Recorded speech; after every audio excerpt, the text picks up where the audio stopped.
नमस्कार साथियों, मैं ऋषभ सिविल सारथी में आपका स्वागत करता हूं। हम प्रहार 2024 से यूपीपीसीएस और बीपीएससी के लिए करंट अफेयर्स पढ़ रहे थे। इस सीरीज में हमने अक्टूबर और सितंबर का करंट अफेयर्स पढ़ लिया है। हम आयोग के बदलते पैटर्न के अनुसार अब अगस्त 2024 से करंट अफेयर्स पढ़ेंगे। आयोग का बदलता पैटर्न ये है कि आयोग जो स्टैटिक जीके पूछता है वो करंट अफेयर से लिंक करके पूछता है। और मैं इस सीरीज में आपको जो भी करंट अफेयर्स मिलते जा रहे हैं उसमें जो भी मुझे लगता है कि स्टैटिक जीके आपको जानना जरूरी है, तो उसी के अनुसार आपको मैं बताता हुआ चल रहा हूँ। तो हम इसमें आज अगस्त 2024 का करंट अफेयर्स करेंगे। ये प्रहार 2024 मैगजीन यूपीपीसीएस 1 की मैगजीन है। आप इनके टेलीग्राम चैनल यूपीपीसीएस 1 पर जाकर इसका पीडीएफ प्राप्त कर सकते हैं। और अगर आपको इसका अनोटेड पीडीएफ चाहिए तो आप हमारे टेलीग्राम चैनल सिविल सारथी से जुड़ सकते हैं, वहां पर आपको इसका अनोटेड पीडीएफ मिल जाएगा। हम अब शुरू करते हैं अगस्त 2024 का करंट अफेयर्स पढ़ना। इसमें पहली न्यूज है 32वां कृषि अर्थशास्त्रियों का अंतर्राष्ट्रीय सम्मेलन पूसा संस्थान नई दिल्ली में हुआ है। पूसा संस्थान की स्थापना 1905 में हुई थी। 32वां कृषि अर्थशास्त्रियों का अंतर्राष्ट्रीय सम्मेलन पूसा संस्थान नई दिल्ली में हुआ है। पूछा जा सकता है कि पूसा संस्थान कहाँ पर है, तो नई दिल्ली में। स्थापना कब हुई? 1905 में हुई। यात्रा एवं पर्यटन विकास सूचकांक 2024 में भारत का 39वां स्थान रहा है। यूएसए इसमें टॉप पे रहा है। यूएसए इसमें फर्स्ट पे रहा है, इंपॉर्टेंट हो जाता है। और इस रिपोर्ट को यात्रा एवं पर्यटन विकास सूचकांक निकालता कौन है? तो world economic forum. World economic forum इसको निकालता है। और ये द्विवर्षीय होता है, हर 2 साल में एक बार निकलता है। और वर्ल्ड इकोनॉमिक फोरम का हेडक्वार्टर स्विट्जरलैंड में, ठीक है। और ये दो वार्षिक है, द्विवार्षिक है, ठीक है। हर 2 साल में निकलता है। वर्ल्ड इकोनॉमिक फोरम यात्रा एवं पर्यटन विकास सूचकांक निकालता है स्विट्जरलैंड में इसका हेडक्वार्टर है। इस बार भारत का स्थान 39वां रहा है और यूएसए पहले स्थान पर रहा है। Vulture count 2024 world wide fund द्वारा 7 सितंबर से 6 अक्टूबर तक गिद्धों की गिनती के लिए वल्चर काउंट 2024 शुरू किया गया है। वल्चर काउंट से हमको एक चीज पता होनी चाहिए कि एशियन किंग गिद्ध है गोरखपुर में जो एशियन किंग गिद्ध है उनका क्या कहते हैं, प्रजनन और संरक्षण केंद्र पहली बार गोरखपुर में भारत का खोला गया, ठीक है। एशियन किंग जो गिद्ध होते हैं लाल सर वाले, उनका प्रजनन और संरक्षण केंद्र गोरखपुर में भारत का पहला है। और vulture count 2024 world wide fund द्वारा शुरू किया गया 7 सितंबर से 6 अक्टूबर तक, ठीक है। भूस्खलन को राष्ट्रीय आपदा घोषित कर दिया है केरल ने भूस्खलन को राष्ट्रीय आपदा घोषित कर दिया गया है। आपने अगर आई दृष्टि पढ़ी हो तो उसमें एक न्यूज थी कि इसरो द्वारा भूस्खलन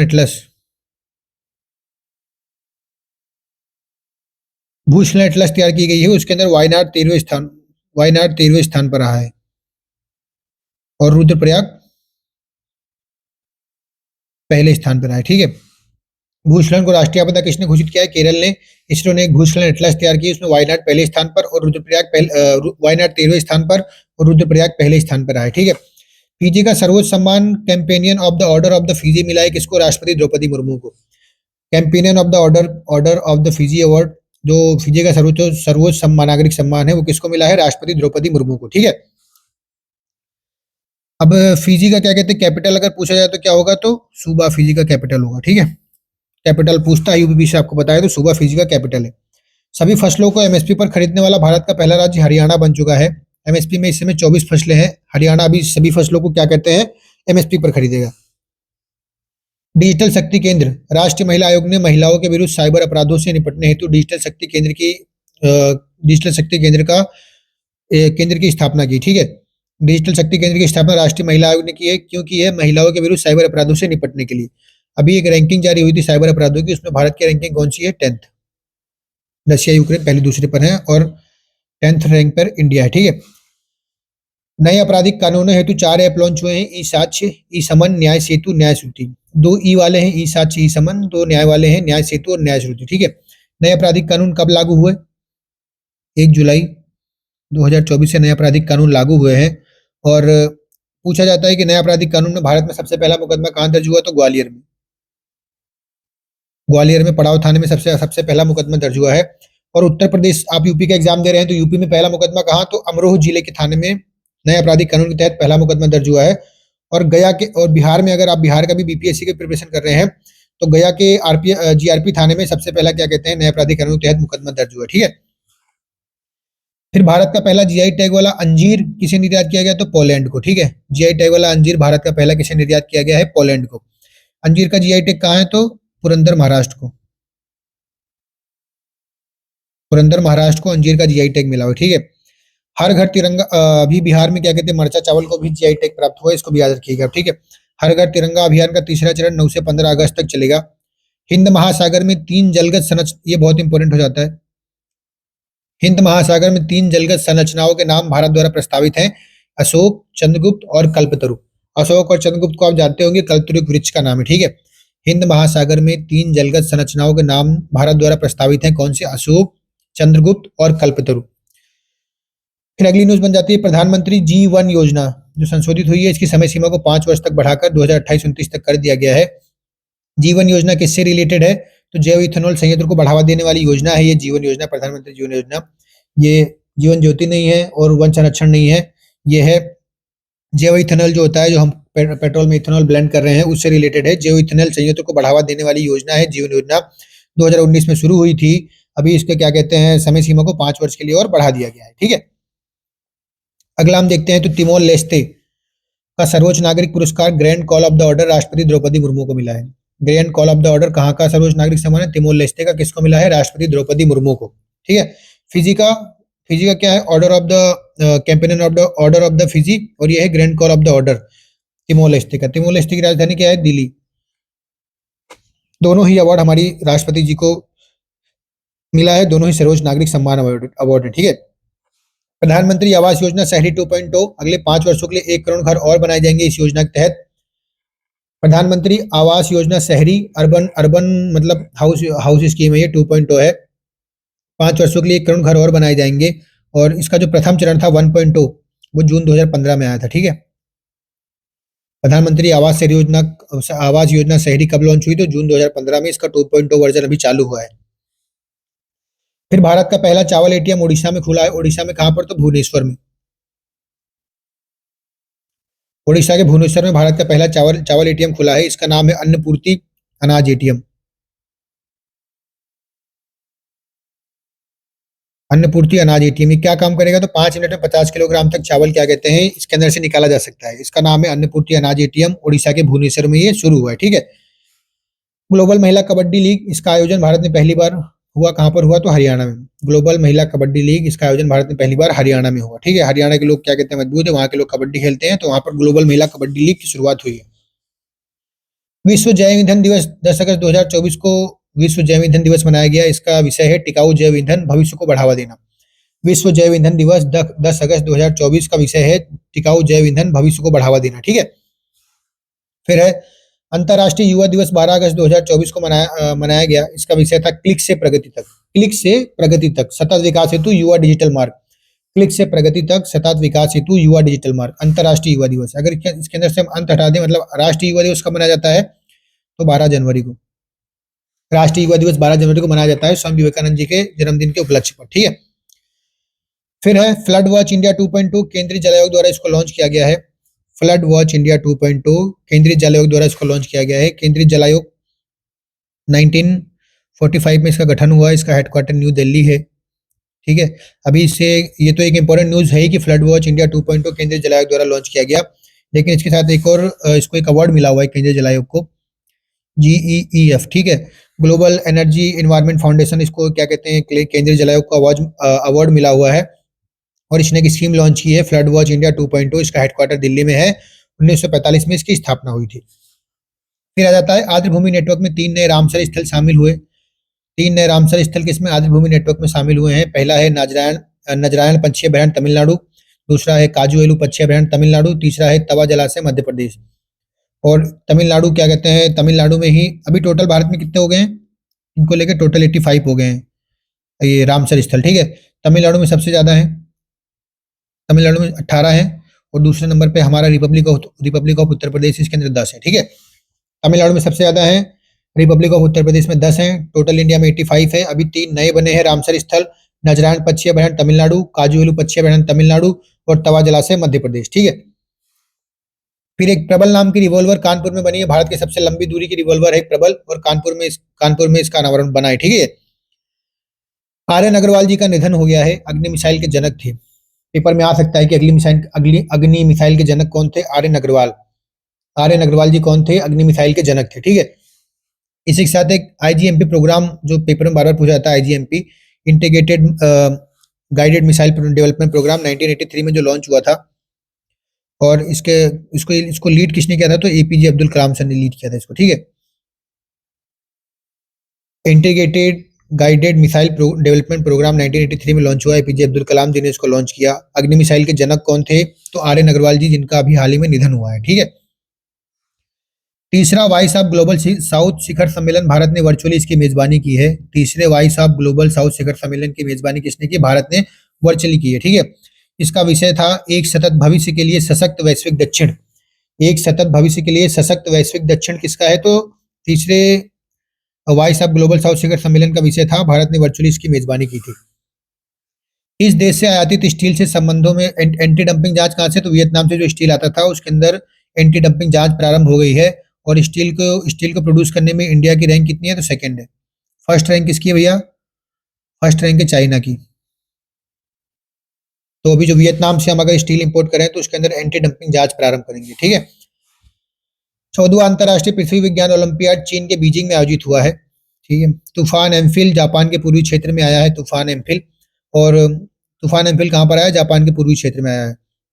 शुद्ध शून्य कार्बन उत्सर्जन करने वाला पहला हवाई अड्डा इंदिरा गांधी अंतर्राष्ट्रीय हवाई अड्डा बन गया है। इंपॉर्टेंट हो जाता है ये इन्वायरमेंट के लिए कि शुद्ध शून्य कार्बन उत्सर्जन प्राप्त करने वाला पहला हवाई अड्डा कौन बन गया है? तो इंदिरा गांधी अंतर्राष्ट्रीय हवाई अड्डा। अपने देश में अनिवार्य सैन्य सेवा पुनः किसने प्रारंभ की है? तो क्रोएशिया ने अपने देश में अनिवार्य सैन्य सेवा पुनः प्रारंभ कर दी है। इजराइल में ये पहले से अनिवार्य सैन्य सेवा है ही। 9वें अंतर्राष्ट्रीय महिला T20 विश्व कप कहाँ? यूएई में हुआ है। 9वां अंतर्राष्ट्रीय महिला T20 विश्व कप यूएई में आयोजित हुआ था। भारतीय आदिवासी अनुसंधान केंद्र कर्नाटक के बीआर पहाड़ी पर लॉन्च हुआ है। ये बहुत इंपॉर्टेंट हो जाता है भाइयों बहनों। भारतीय आदिवासी अनुसंधान केंद्र कर्नाटक के बीआर पहाड़ी पर लॉन्च हुआ है। भारतीय आदिवासी अनुसंधान केंद्र कहाँ पर लॉन्च हुआ है? तो कर्नाटक की बीआर पहाड़ी पर, ठीक है। आदिवासी से मैं आपको बोल रहा हूँ, मैंने इसके पहले आपको प्रधानमंत्री जन धन योजना पढ़ाई थी, ठीक है। तो आप उसको एक बार फिर से रिवाइज कीजिएगा। पहला अंतर्राष्ट्रीय अंतरिक्ष दिवस कब मनाया गया? तो 23 अगस्त 2024 को पहला अंतर्राष्ट्रीय अंतरिक्ष दिवस मनाया गया, क्योंकि चंद्रयान 3 दिन क्या कहते हैं लैंड हुआ था। कहाँ लैंड हुआ था? विक्रम लैंडर कहाँ पे लैंड हुआ भाई? उसका उस पॉइंट का नाम क्या है बताइए मित्रों? शिव शक्ति पॉइंट पर, ठीक है। इसका विषय था चंद्रमा को छूते हुए जीवन को छूना, भारत की अंतरिक्ष गाथा। चंद्रमा को छूते हुए जीवन को छूना, भारत की अंतरिक्ष गाथा, ठीक है। पहला अंतर्राष्ट्रीय अंतरिक्ष दिवस कब मनाया गया? तो 23 अगस्त 2024 को। विश्व का पहला कार्बन रिमूवल बॉन्ड, विश्व बैंक ने अमेजॉन जंगल का पुनर्नवीनीकरण करने हेतु बॉन्ड जारी किया, ठीक है। तो किसने जारी किया? विश्व बैंक ने एक बॉन्ड जारी किया है। किसके लिए? तो अमेजॉन जंगल का पुनर्नवीनीकरण करने के लिए एक बॉन्ड जारी किया है। किसने? विश्व बैंक ने। ये विश्व का पहला कार्बन रिमूवल बॉन्ड है। विश्व का पहला कार्बन रिमूवल बॉन्ड किसने जारी किया? तो विश्व बैंक ने, ठीक है। रूमी क्या है? तो रूमी एक क्या कहते हैं पुनः प्रायोज्य हाइब्रिड रॉकेट है, ठीक है। रूमी एक पुनः प्रायोज्य हाइब्रिड रॉकेट है। इसको लॉन्च किया गया है चेन्नई से, क्या कहते हैं मोबाइल व्हीकल से। 35 किलोमीटर की यात्रा की है उसने, वापस आ गया ये, ठीक है। तो एक सफल इसका परीक्षण हुआ है। और इसको बनाया किसने है? तो मार्टिन ग्रुप ने और स्पेस जोन ने, ठीक है। ये आपको कंफ्यूज कर सकता है, आप इसके अंदर इसरो लगा के आ सकते हैं, लेकिन ये दोनों प्राइवेट कंपनी ने इसको बनाया है। मार्टिन ग्रुप और स्पेस जोन एक क्या कहते हैं जो तमिलनाडु का स्टार्टअप बेस्ड कंपनी है, इन दोनों ने मिलकर इसको बनाया है, ठीक है। फिर यूपीएस क्या कहते हैं? यूपीएस से रिलेटेड न्यूज है। यूपीएस क्या करेगा? जो हमारी न्यू पेंशन स्कीम थी उसको रिप्लेस करेगा 2025 में। और इसमें क्या हुआ कि जो कर्मचारी जिसने 25 साल तक अपनी जॉब की हुई है, 25 साल की जॉब करने के बाद आप उसको 100% क्या कहते हैं पेंशन मिलेगी। कौन सी 100%? तो जो उसने पिछले 1 साल में जॉब करी, ठीक है। पिछले 1 साल का उसका बेसिक पे का एवरेज निकाला जाएगा, उसका 50% उसको पेंशन के रूप में दिया जाएगा। अगर क्या कहते हैं आपको यूपीएस का लाभ लेना है तो आपको मिनिमम 10 साल तक जॉब करनी पड़ेगी। और 10 साल जॉब करने के बाद आपको 10,000 रुपए तक का पेंशन मिलेगा। और आप जैसे ही 10 साल से 12 साल 15 साल जैसे बढ़ते जाते हैं, वैसे आपको उसी एवरेज में फिक्स करके आपको पेंशन दिया जाएगा, ठीक है। इसमें इंपॉर्टेंट ये हो जाता है कि टीवी सोमनाथ कमेटी की सिफारिश पर ये यूपीएस लागू किया गया है। टीवी सोमनाथ अभी कैबिनेट सेक्रेटरी बन चुके हैं। टीवी सोमनाथ कमेटी की सिफारिश पर यूपीएस लागू किया गया है।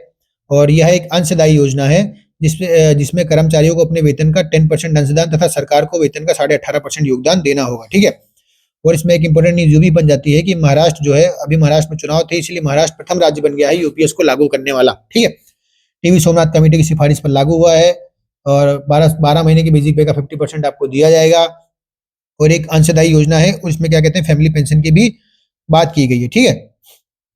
और एक क्या कहते हैं, पिछले में आपने वात्सल्य योजना पढ़ी थी, तो वो भी इंपॉर्टेंट हो जाता है, तो आप मतलब इन सब चीजों को ध्यान में रखते हुए चलिएगा, ठीक है। फिर भारत का पहला एटलस गांव बन गया है कौन सा, मायम। मायम जो है वो भारत का पहला एटलस गांव बन गया है।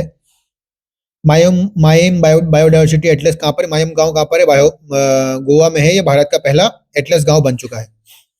भारत का पहला आयुष्मान भारत डिजिटल मिशन एनबीडीएम किसने लॉन्च किया है, तो एनएचए नेशनल हेल्थ एडवाइजरी क्या कहते हैं एनबीडीएम लॉन्च किया है। ये मिजोरम की राजधानी आइजोल में डिजिटल मिशन लॉन्च किया गया है, ठीक है।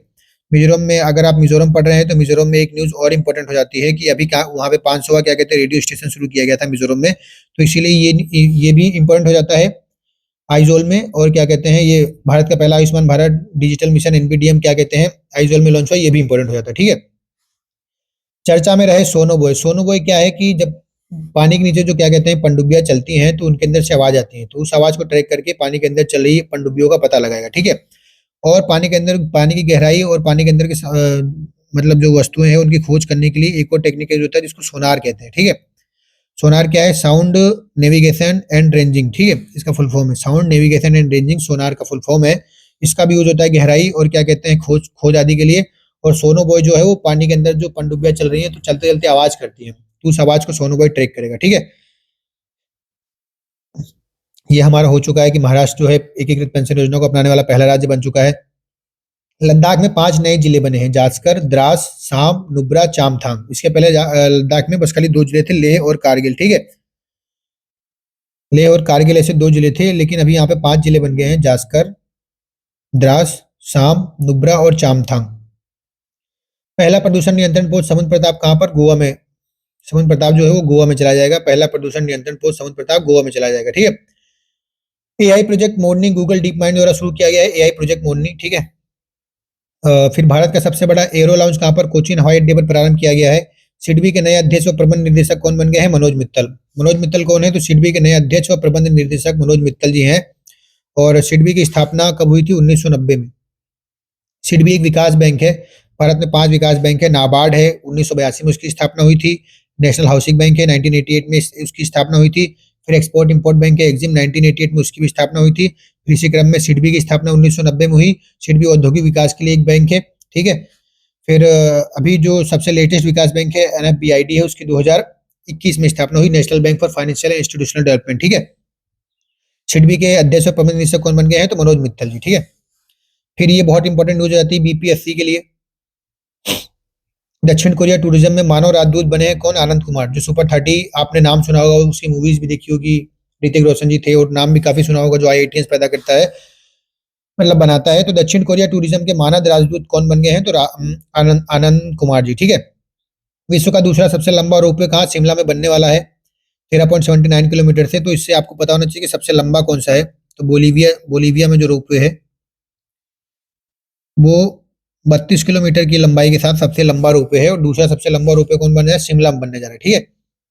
फिर है इस वर्ष यूनिकॉर्न बनाने वाला तीसरा स्टार्टअप रैपिडो बन गया है। रैपिडो यूनिकॉर्न बन चुका है, तीसरा स्टार्टअप ये, ठीक है। अमेरिका में डेमोक्रेटिक पार्टी कमला हैरिस जी हैं, ठीक है। ओलंपिक्स में पदक जीतने वाले भारत के सबसे युवा एथलीट कौन है, तो अमन शेरावत जी। अमन शेरावत जी ने कुश्ती में मेडल जीता है, और कौन सा, कांस्य मेडल जीता है, कांस्य पदक।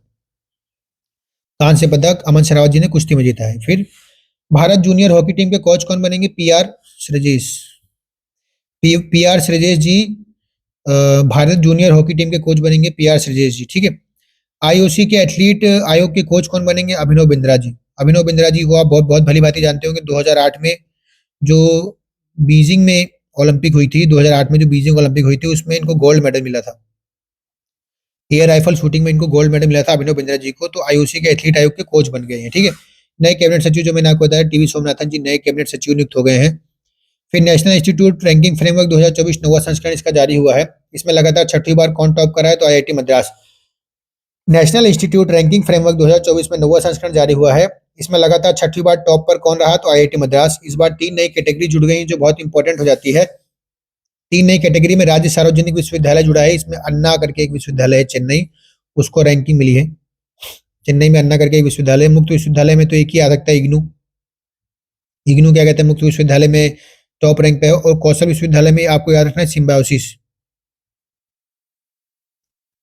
जो पुणे में है, इसको कौशल विश्वविद्यालय में टॉप रैंकिंग मिली है। जो 3 नई कैटेगरी जुड़ी है इसमें, राज्य सार्वजनिक विश्वविद्यालय, उसमें अन्ना करके की यूनिवर्सिटी है चेन्नई की, उसको मिला है रैंकिंग।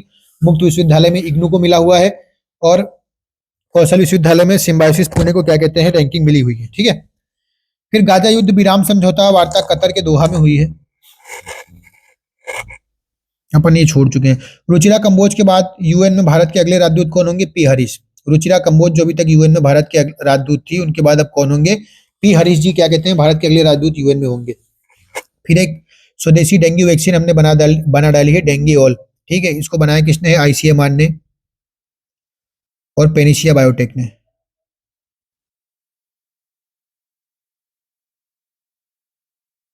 पेनेशिया बायोटेक और आईसीएमआर ने मिलकर डेंगीआल नाम की क्या कहते हैं, स्वदेशी डेंगू वैक्सीन बना दी है। तो अब हम वैक्सीन पढ़ रहे हैं, तो यहाँ पे सारी वैक्सीन देख लेते हैं। हेपेटाइटिस ए की एक वैक्सीन बन गई जिसको हैविश्योर कहते हैं। ठीक है, हैविश्योर जो है हेपेटाइटिस ए की वैक्सीन है। ठीक है। मलेरिया के लिए अभी नई वैक्सीन बनी R21। फिर हैजा के लिए हिलकुल बन गई है। ठीक है, हैजा के लिए हिलकुल बन गई है। मेनिनजाइटिस के लिए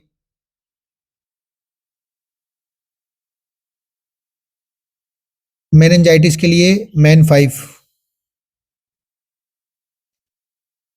LV। ठीक है, मैन 5 LV मेनिनजाइटिस के लिए बन गई है, और क्या कहते हैं, ये पांचों प्रकार के जो भी मेनिनजाइटिस होते हैं सबको सबको ठीक करेगी।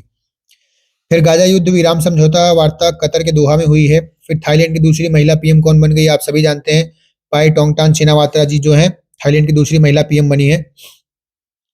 एआई एक्ट लागू किया गया है यूरोपियन यूनियन में, बहुत इंपॉर्टेंट हो जाता है। एआई एक्ट कहां पर लागू किया गया है, तो यूरोपियन यूनियन में एआई एक्ट लागू किया गया है। फिर है रेलवे सुरक्षा आयोग का मुख्यालय लखनऊ से स्थानांतरित हुआ है, कहां पर, नई दिल्ली में। रेलवे सुरक्षा आयोग का मुख्यालय पहले लखनऊ में था, अब कहां पर हो जाएगा, नई दिल्ली में। फिर एक आकांक्षी ब्लॉक कार्यक्रम, बहुत इंपॉर्टेंट है, आकांक्षी ब्लॉक प्रोग्राम डेल्टा रैंकिंग्स। ठीक है, आकांक्षी block programme delta rankings, NITI Aayog द्वारा ओवरऑल परफॉर्मेंस में रैंक 1 कौन रहा है, अपने उत्तर प्रदेश का जमुनहा ब्लॉक जो श्रावस्ती में है। जमुनहा ब्लॉक आकांक्षी ब्लॉक प्रोग्राम डेल्टा रैंकिंग्स में ओवरऑल में टॉप पर रहा है, जो श्रावस्ती उत्तर प्रदेश में है। आकांक्षी ब्लॉक प्रोग्राम में 500 जिले हैं, 500 ब्लॉक हैं टोटल। ठीक है, और 7 जनवरी 2023 को इसको शुरू किया गया है। किसकी तर्ज पर, आकांक्षी जिले के तर्ज पर। 112 जिले इसके अंदर थे। ठीक है। चर्चा में रहे टेलीग्राम के संस्थापक पावेल डुरोजी जो टेलीग्राम के संस्थापक है वो चर्चा में रहे हैं, तो देख लीजिएगा। राइट टू डिस्कनेक्ट, ऑस्ट्रेलिया ने अपने सैनिकों के लिए पारित किया है right to disconnect. Right to disconnect क्या है कि अगर आप क्या कहते हैं, अपने कार्य के सिवा जो बाकी कार्य है उसको आप करने से, समय के सिवा, मतलब आपका जो कार्य का समय फिक्स है उसके सिवा आप जो है कार्य करने के लिए मना कर सकते हैं। ठीक है, तो राइट टू डिस्कनेक्ट, ऑस्ट्रेलिया ने अपने सैनिकों के लिए राइट टू डिस्कनेक्ट पारित कर दिया है। भारत के पहले अंतरिक्ष पर्यटक गोपीचंद थोटाकुरा बन गए हैं। भारत के पहले अंतरिक्ष पर्यटक कौन बन गए हैं, गोपीचंद थोटाकुरा। ब्लू ओरिजिन नाम की क्या कहते हैं, ये उससे गए हैं। ब्लू ओरिजिन जो कि एक कॉमर्शियल फ्लाइट है उससे गए हैं, और क्या कहते हैं, जेफ बेजोस जी ने इस ब्लू ओरिजिन को भेजा है कॉमर्शियल फ्लाइट को, उसमें हमारे भारत के पहले अंतरिक्ष पर्यटक गोपीचंद थोटाकुरा जी गए हैं। ठीक है। चर्चा में रही सुभद्रा योजना, उड़ीसा सरकार द्वारा शुरू की गई थी सुभद्रा योजना। इस योजना में 21 से 60 वर्ष तक की महिलाओं को प्रतिवर्ष 10,000 रुपए की आर्थिक सहायता प्रदान की जाएगी। सुभद्रा योजना कहाँ की है, तो उड़ीसा की है। इसके तहत 21 से 60 वर्ष तक की महिलाओं को प्रतिवर्ष 10,000 रुपए की आर्थिक सहायता प्रदान की जाएगी। ठीक है। रेलवे बोर्ड के नए अध्यक्ष सतीश कुमार जी बन गए हैं। हैजा की नई वैक्सीन हिलकॉल मैंने आपको बता दिया है। बेटियों की विवाह की उम्र 21 वर्ष तक किया गया। हिमाचल प्रदेश ने बेटियों की विवाह की आयु बढ़ाकर 21 साल कर दी गई है। पहले 18 साल थी, अब बढ़ाकर 21 साल कर दी गई है हिमाचल प्रदेश में। ठीक है, बात चल रही है कि पूरे भारत में इसको लागू किया जाएगा, लेकिन अभी हिमाचल प्रदेश ने बेटियों की विवाह की उम्र 21 वर्ष तक कर दी गई है। असना चक्रवात अरब सागर में आया, पाकिस्तान द्वारा इसका नामकरण किया गया असना चक्रवात। असना चक्रवात कहां पर आया, अरब सागर में। इसका नामकरण किसने किया, पाकिस्तान ने। सांस्कृतिक संपत्ति समझौता हुआ भारत व यूएसए के बीच में। कंफ्यूज मत होना कि यूरोप के बीच में हुआ है, यूएसए के बीच में हुआ है। सांस्कृतिक संपत्ति समझौता भारत व यूएसए के बीच में हुआ है। इसका उद्देश्य है भारत व यूएसए के बीच पुरावशेषों की अवधि तस्करी को रोकना। क्या है इसका उद्देश्य, भारत व यूएसए के बीच पुरावशेषों की अवधि तस्करी को रोकना इसका उद्देश्य है। भारत और किसके बीच में हुआ है, यूएसए के बीच में। ठीक है। फिर भारत का पहला प्रदूषण नियंत्रण पोर्ट समुद्र प्रताप गोवा के जलावतरण में, मैंने आपको बता दिया है ये। फिर चर्चा में रहे गुमटी नदी व डंबूर बांध त्रिपुरा में है। गुमटी नदी कहां पर है, त्रिपुरा में है। और इसके ऊपर डंबूर बांध है, वो भी त्रिपुरा में है। याद रखिएगा, पूछ सकता है कि गुमटी नदी कहाँ पर स्थित है, तो त्रिपुरा में है। ठीक है। फिर पहला राष्ट्रीय विज्ञान पुरस्कार गोविंद राजन पद्मनाभन जी को पहला राष्ट्रीय विज्ञान पुरस्कार दिया गया है। इसी के साथ हमने सितंबर 2024 का अगस्त 2024 का करंट अफेयर्स भी पूरा कर लिया है। आप इस वीडियो को एक बार फिर से देखिएगा। आज एक बार इस वीडियो को देख लीजिए, कल एक बार फिर से देखिएगा, तो आपको क्या कहते हैं, सारे करंट अफेयर्स आपके दिमाग में छप जाएंगे। और करंट अफेयर्स को रेडी करने, देखो एग्जाम के 1 महीने पहले इतना सारा स्टैटिक डाटा याद रखना बहुत मुश्किल काम होता है। ठीक है। तो इसको याद रखने का एक ही तरीका है कि आपको अगर कहीं से मिल जाते हैं एमसीक्यूज वगैरह, तो एमसीक्यूज सॉल्व करने पर करंट अफेयर्स बहुत ज्यादा समय तक दिमाग में रिटेन रहते हैं। ठीक है। एमसीक्यूज सॉल्व करना, क्वेश्चन प्रैक्टिस करना किसी चीज को याद करने का सबसे बेहतर तरीका होता है। तो आप इसी प्रकार, अगर आपको वीडियो पसंद आया तो आप इस वीडियो को लाइक कीजिए, कमेंट करके बताइए कि हम और क्या सुधार कर सकते हैं। चैनल को सब्सक्राइब कीजिए, पढ़ते रहिए, इस बार आपका सिलेक्शन जरूर होगा। जय हिंद। नमस्कार।